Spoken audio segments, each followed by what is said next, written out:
কিরে বন্ধু, কই তো সেই মায়াবতী যার সাথে ফোনে কথা বলার জন্য সাইড হয়ে চলতে আমাদের থেকে? পাইছো কি তারে বন্ধু?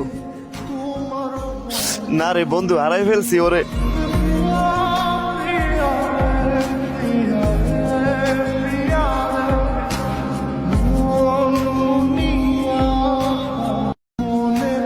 কিরে বন্ধু, কই তো সেই মায়াবতী যার সাথে ফোনে কথা বলার জন্য সাইড হয়ে চলতে আমাদের থেকে?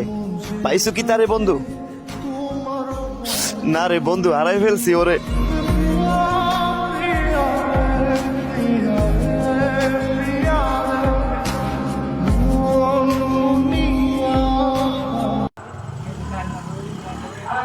كثيرا طيبا متحدثا